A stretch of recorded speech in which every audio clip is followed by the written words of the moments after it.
social media and its side effects. Yes, social media has many great things to it, but it also has its bad side to it as well.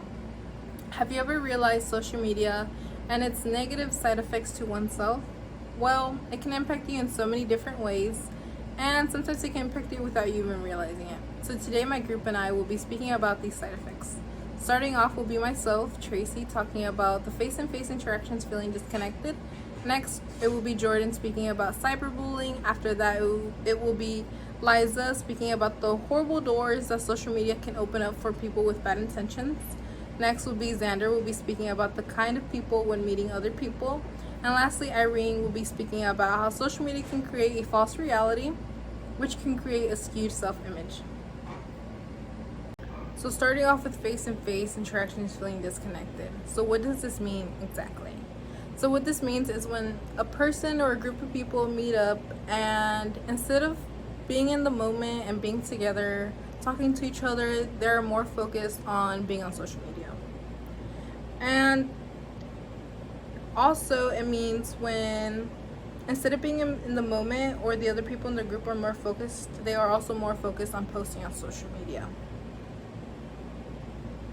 which can include feeling the need to post on social media as well, which can mean if you're meeting someone who you haven't seen a very long time and they're visiting, instead of spending your quality time and attention to them, you're more focused on feeling the need to post it that they're here, or just being on social media and not giving your full attention to them.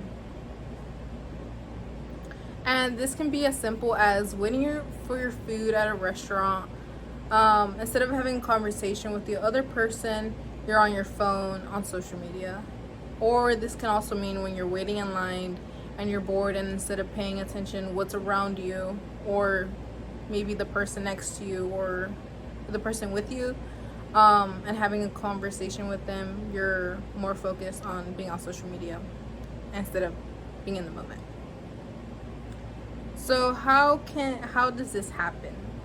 So especially with younger children, with growing up with social media now, it's more common with them since it's more of a thing they grew up with. So these kids can become involved with social media because it can have to do with their school and like popularity, so they can be very involved with social media and just trying to keep a self-image on there as well because it's what the other kids are doing perhaps.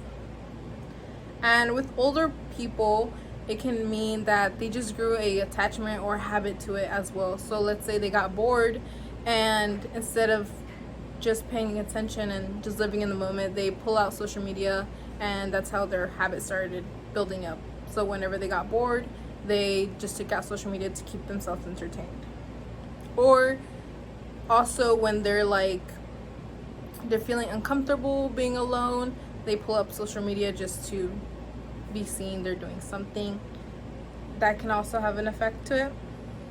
So a few ways to break this habit, which is 2 that I came up with. So the first one is easier. So the first one is more on steps. So the first thing you want to do is just gradually stop using social media little by little by the day, and hopefully by the end you stop using social media as much as you do, or are dependent as much as you are. So you just want to stop using your social media and just posting less often than you do, and try using your phone more for like the essentials like phone calls or text messages. The other way to break this habit is just to altogether just delete and log out of your social media, which can be difficult, but would be the more faster, efficient way to do it. So you would be logging out and deleting social media for a couple months and weeks, and overall that time period, you will be building new habits to break the old social media habits. So you would be forcing yourself to use your phone for just the essentials, which is phone calls, text messages, notes, camera, etc. Also, not using social media in public spaces, which can mean forcing you to just live in the moment and see what's around you instead of focusing on what's in your phone. So just looking around. So if you're waiting in line, you can just look around and see what's going on with other people or what's going on just in general, what's in front of you. And even when you're home, not using social media, you can just do what needs to be done, and when you've been like procrastinating about to get done around your house. And if you just want to be entertained and you're bored, you can just watch a movie with yourself or with a family or friend instead of using social media, which can have a negative impact on you. So just watching a good movie or just doing anything you like or building a new habit or hobby. And lastly, it would be just spending quality time with your family and friends and just reading more self-care books, which can help you and guide you to building new habits that you will hopefully want to create when not using social media. Hopefully this has helped you guys take a closer look to your social media habits, and hopefully this helped you overcome these habits if you may have or think you have. So thank you for your time, and now I will turn it over to Jordan, which she will be talking about cyberbullying. Thank you, Tracy, for shedding light on the importance of face-to-face interactions and how we can all be impacted without these. I will now be going over cyberbullying in social media and its impacts. First and foremost, what exactly is cyberbullying?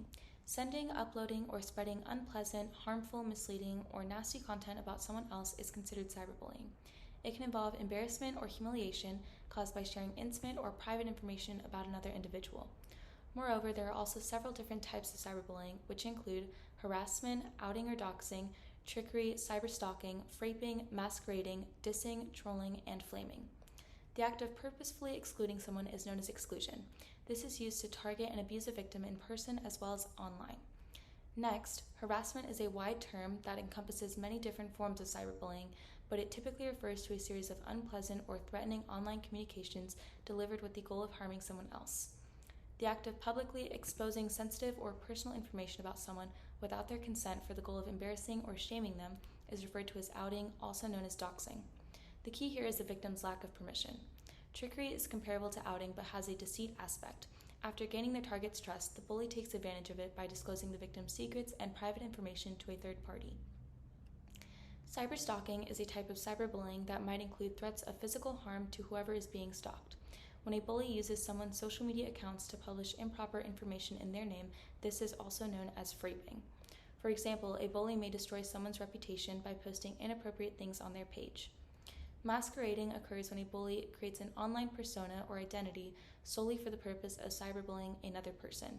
To deceive the victim, this might include creating a false email account or a phony social media page. In these situations, the bully is usually someone the victim knows pretty well. Dissing is the act of a bully disseminating malicious information about a target via public posts or private communications in order to harm their reputation or relationship with others.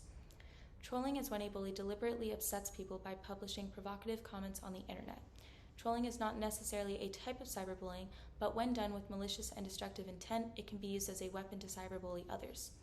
This form of cyberbullying consists of insults and vulgarity being posted about or directly sent to the subject. Flaming is similar to trolling, but it is a typically more direct attack on a target in order to provoke them to fight online. One of the most significant technical developments has been the rise of social media. Everyone, including those who may feel ignored, now has a voice thanks to social media. Unfortunately, when it comes to enabling anyone to publish anything they want, you may occasionally run across unpleasant pages and even people. Cyberbullying frequently occurs in private via text messages, messaging apps, or email, but it also occurs frequently on a more visible platform such as social media. An individual's internet material, regardless of what it is, establishes a type of permanent public record of their beliefs, actions, and conduct.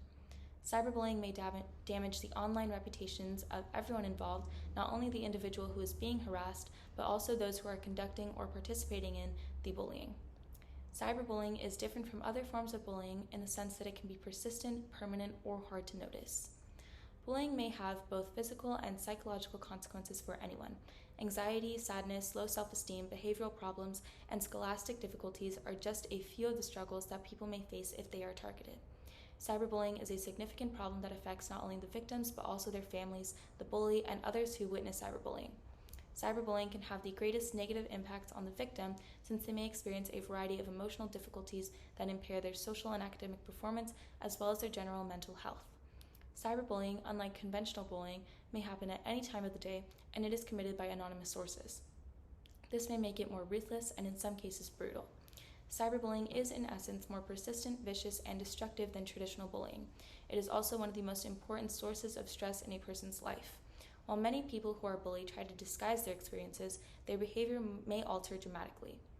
You may not notice the changes right away, but over time, you might notice one or more of the following behavioral changes that can be significant signs of cyberbullying: a drop in social conduct, avoiding friends or social gatherings, isolating oneself in their room more than usual, becoming quieter or more distant, unable to concentrate on homework, grades dropping, loss of interest in activities they used to like, unable to concentrate on homework, loss of interest in activities, getting out of school or expressing a wish to get out of school, agitation when gazing at their phone, tablet, or computer, taking drugs, alcohol consumption, expressing negative feelings or ideas, and suicide may or may not be brought up in the conversation.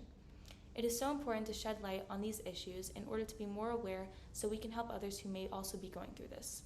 Some ways you can help if you think or know someone who may be a victim of cyberbullying online or in social media include recognizing whether there has been a shift in mood or behavior and investigating what could be causing it, asking questions to discover more about what's going on, how it started, and who is involved, keeping a note of what is going on and where it is happening, reporting. The vast majority of social media sites have well-defined regulations and reporting procedures, and lastly, supporting. In situations where negative or cruel content is prevalent, peers, mentors, and trustworthy adults can occasionally act publicly to positively influence a situation. If possible, it may be best to establish whether more professional assistance is required for people involved, such as consulting with a guidance counselor or a mental health expert. Thank you. Hey everyone, my name is Liza Howell, and to start off my presentation today, I just want to say thank you to Jordan for presenting to us about cyberbullying and how it plays a huge role on our social media. So for my presentation, I will be talking to you guys about how social media can open bad doors for bad people. So social media gives lots of people an opportunity to pretty much get away with things that they have bad intentions to get away with. For example, social media gives these people a chance to scam others, steal others' identity, plus hack other people's social media accounts. So what is scamming? Scamming is to defraud or deceive someone. It's unfortunate when you get scammed. Either way, if it's small, big, personal, valuable, whatever it is, it's always unfortunate. Especially if you were to get scammed on social media, it's the worst. Think about it. If somebody scams you, you're like, what the heck? They just scammed me. You look at your bank account information, you're like, let me reach out and see what happened. And they delete their whole social media account. What are you supposed to do now? There's nothing much that you can do. So it's always like you need to just be sure about the people you trust. Have you guys ever wondered how much money in total that everyone is actually losing out on getting scammed from social media? Well, according to the Federal Trade Commission, on their website, it states that within the first 6 months of 2020, the number had risen to over $117 million. If you think about it, like, we're already in August, the 8th month of 2021. 117 million is a huge number, and for that to already have started off within the first 6 months of 2020, geez, I can't even imagine what the number is now. So, according to the Federal Trade Commission, they also said lots of these scamings happen because of online shopping, romance scams, economic relief, or fake income opportunities. So people just end up falling for them and then end up getting deceived. For example, another thing is lots of people do click on ads and then leave their little bank information, and from there is when the scamming begins. So how can you prevent yourself from getting scammed? First, you want to watch out for scam giveaways, contests, and anything related to like surveys where it's like, oh, take the survey, then leave your bank information, we'll give you $5, $10, $100, whatever it is, it's a lie. You always want to make sure the person you are connecting to and talking to is real. They're not trying to scam you. It's somebody that you know or that you can trust.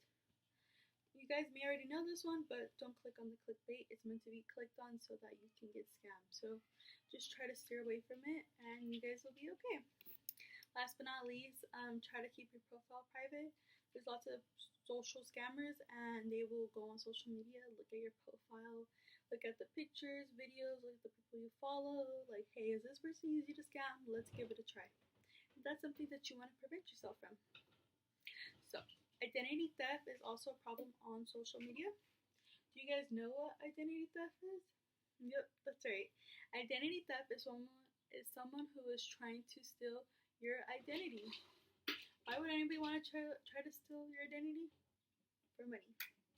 So, to be exact, identity theft is someone who wrongfully obtains and uses another person's personal data in some way that involves fraud or deception, typically for economic gain. So, here are some helpful tips when it comes to protecting your identity on social media. First, as I mentioned, if you can keep your profile private, please do so.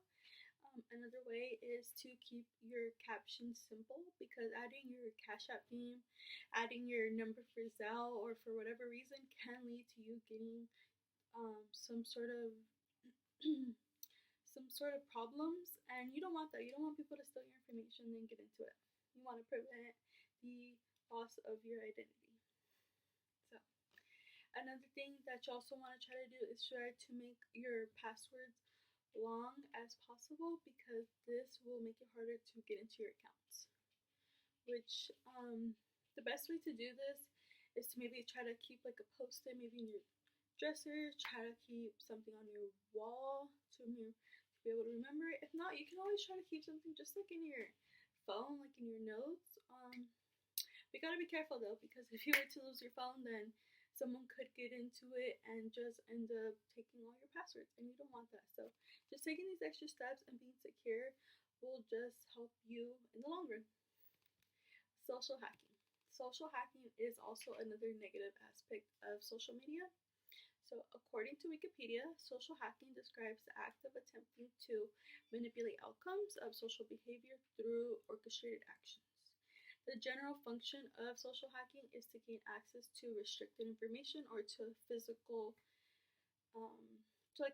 space without the proper permission from somebody or other people. So I've actually never been hacked, which I'm very grateful for, but it's actually more common than we actually think. And I say this because if you are somebody who's a celebrity, famous, this happens quite a lot. For example, this has happened to Barack Obama, Joe Biden, Kim Kardashian, the whole rest of the Kardashian family, plus the Jenner side, Kanye West. The list just goes on. And it's not always easy when they get hacked, because these hackers want something, and it's money. They call this ransomware. So they hold their accounts and the passwords until they get this money, and then from there they go, here you go. And that's most of the time. Some people do get lucky, and unfortunately they want more. Okay. So according to the NSA, their data center does experience over 300 million hacking attempts per day. So that's a very high number. Some helpful tips that can actually help prevent you from getting your accounts hacked is actually making your password not just long and lengthy. We also want to make sure it's strong and unique, which just makes it easier for the hackers to actually not be able to get it. So second, if possible, you want to set up a second verification. I believe it's called a two-factor verification. And also setting up the extra security questions, that also helps a lot. Makes it more difficult to actually retrieve your password and just get into all of your accounts. Another thing that you guys can add is an antivirus. Lots of people do take this hit on security because they know how important it is to not get hacked into their social media or other accounts. So it's always necessary to take as many steps as you can to make sure that you don't get hacked. hacking can lead to you getting scammed and identity theft. So you just want to prevent all three. And it is unfortunate that social media does open these type of bad doors for people with bad intentions. Um, just always try to make sure to follow these steps so you can prevent the scamming, you can prevent the identity theft, and you can prevent the social hacking that all happens on your social media accounts. So thank you guys. I hope you have learned some new tips. I hope this have helped you out, made you rethink about the way you have your social media account set up.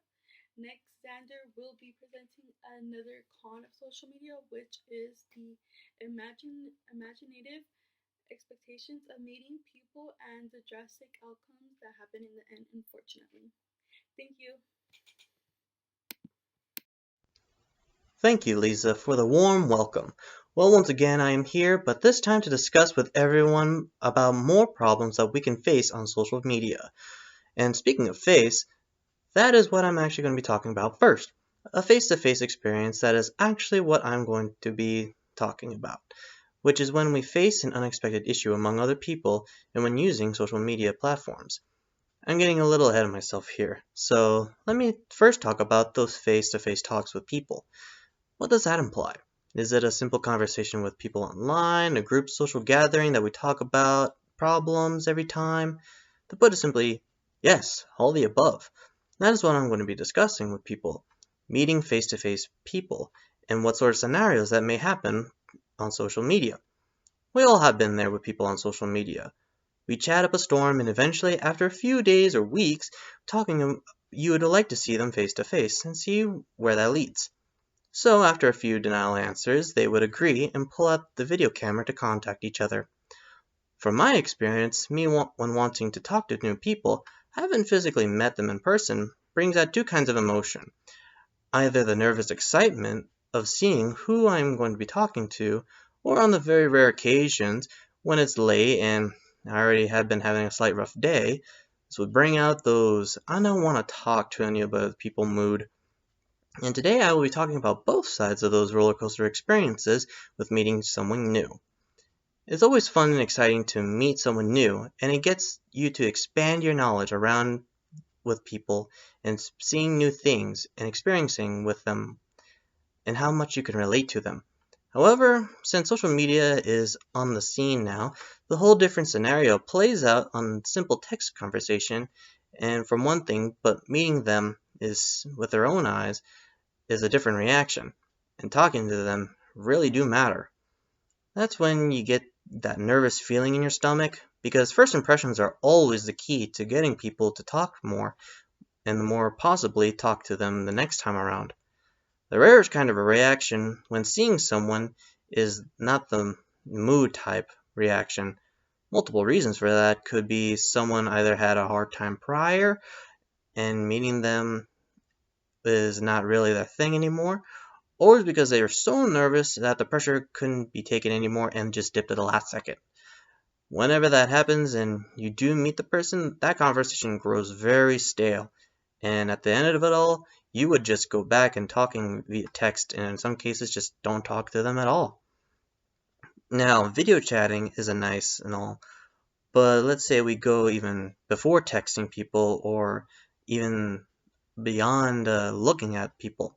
We go all the way back to just where social media platforms will just go to seeing people's profile pictures and seeing strangers online because Facebook or Instagram says they recommend you to this person. But what if that person you think you're talking to is actually a fake or a poser? Say catfishing, for instance. I personally think it's not funny messing with people's emotions like that. But you wouldn't be able to know that person unless you see the pictures or videos to see what type of person they're talking about. That is, however, you don't get the chance because they actually blocked all their photos and videos and just simply talking to them. So, from what I just said, if their posts and pictures are only visible through text messages, but when you snoop through the profile and see nothing, it's kind of a red flag that something is very fishy. And the next thing is asking if they can meet in person. That's when the strange things might happen. So if someone meets you in person and it's not really them, that's when you know things are really on a bad slide. Social media, when talking with people or seeing people on video chats, all had its price of and its some gimmicks that would make up some of the simplest things with people and make it completely complicated. A good example of this sort of thing is actually Zoom. Zoom is a free online program that anyone can use, but however, if it's a small group, you would actually have to pay a fine eventually. However, if it's a larger group, the fine would actually be invalid and it would actually be free. So another kind of social media that loves to mess with people are trying to talk with other people with Skype. Me personally, I don't know what's up with Skype, messing with this with other people through text, video calls, or even just doing nothing. Connections with it just flicks like a switch on and off, on and off. And it just gets frustrating with people. And even talking to the people who are in charge of Skype, they actually have no clue as to why, but they know why. Come on, it's their program. Now that I've gotten people to listen to me, now it's time to focus towards Irene, for she has something more to talk about. Take it away, Irene. Thank you, Xander, for discussing interacting with people online versus offline. As previously mentioned by Xander and Liza, it can be difficult to discern what is fake and what is real online. Hi, my name is Irene, and let me tell you about how social media can create a false reality, which can create a skewed self-image. So, how does social media create this false reality? As scientist and relationship expert Clarissa Sylvia of HuffPost says, what is shared across our social networks only broadcasts the positive aspects of our lives, the highlight reels. So what this means is that we only see what people want us to see, and oftentimes that only includes the best aspects of their lives. We don't get to see when they may not be having such a good time or the less perfect aspects of their lives. Another way social media creates false reality is through Photoshop, as it creates unrealistic beauty standards. Apps such as Facetune or other filters just make people appear perfect when they really aren't.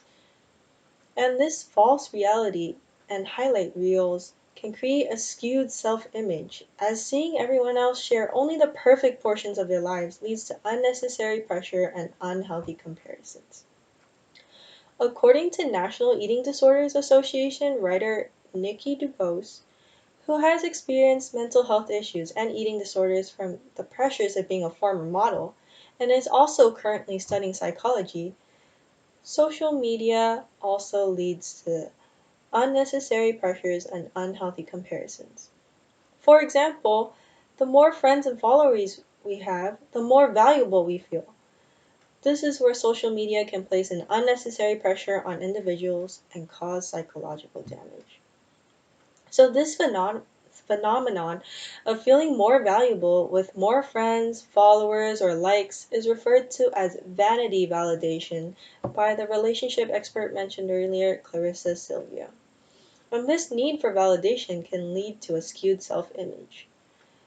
But why is skewed self-image an issue?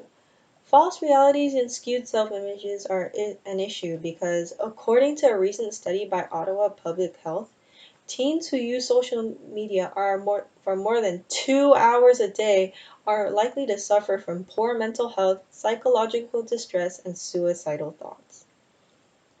So the excessive use of social media causes unnecessary pressure and unhealthy comparisons, which cause people to become more likely to suffer from poor mental health or even eating disorders. So teens and everyone's health can suffer from this excessive use of social media.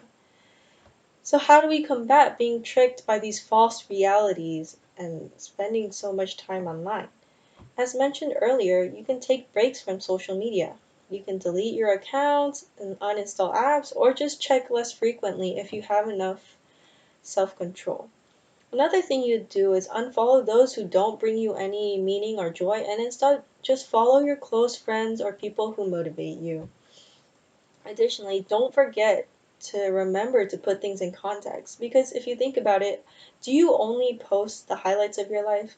Well, that's probably the case for other people too. and you don't know what's going on behind the scenes for them as they don't know what's going on behind the scenes for you. So there really is no accurate way to compare yourself to them. Another way to avoid being tricked is being better at identifying those fake or false realities, such as being better at identifying Photoshop and just remaining skeptical of what you see online. Because you don't need to always trust what you see online, as technology is so advanced now and it's allowed us to fake so incredibly well. And finally, my last piece of advice is to just live in the moment. Instead of just focusing on social media and using your online presence for validation, you should find validation from within yourself or from the people around you in real life rather than just relying online. As social media often portrays the best parts of people's lives, people are often fooled into thinking that other people are perfect while they themselves are not. And this negative view can lead to detrimental effects on oneself, especially mentally, such as suicidal thoughts or eating disorders. However, this can be combated by being skeptical of what you see online, taking breaks from social media, and just living in the moment. You'll always hear negative things that people have to say about social media. The thing is, though, they don't say it for no reason. Many bad things really do happen on social media, and it's very important that everyone is aware of it. There are many cons to social media, but there are many ways to reduce its negative effects as well. Well, first we heard from Tracy about how face-to-face interactions have become disconnected due to social media and how we can combat that by using social media less. Then Jordan introduced us to the horrible effects of cyberbullying.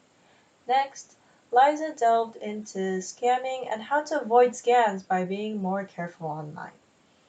Afterwards, Xander discussed the differences between expectations and reality or between online and real life interactions.